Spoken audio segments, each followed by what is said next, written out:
आरक्षण सुधारित करण्याबाबत बैठक। आदिवासी बहुल 8 जिल्ह्यातील आरक्षण सुधारित करण्याबाबत आज मंत्रालयात राज्याचे महसूल मंत्री श्री चंद्रशेखरजी बावनकुळे यांच्या अध्यक्षतेखाली नेमण्यात आलेल्या मंत्रिमंडळ उपसमितीची बैठक पार पडली। या बैठकीला उपस्थित राहून चर्चेत सहभाग घेतला।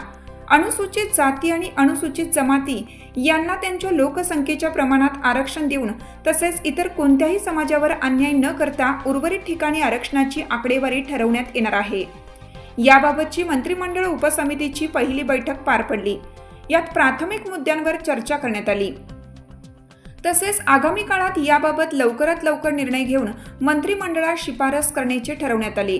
या बैठकीला शालेय शिक्षण मंत्री श्री दादाजी भुसे, इतर मागास व बहुजन कल्याण मंत्री श्री अतुल सावे, आदिवासी विकास मंत्री डॉक्टर अशोक उईके, कृषी मंत्री ॲडव्होकेट माणिकराव कोकाटे, सामाजिक न्याय विभागाचे प्रधान सचिव हर्षदीप कांबळे, सामान्य प्रशासन विभागाचे सचिव गणेश पाटील आणि अन्य पदाधिकारी उपस्थित होते।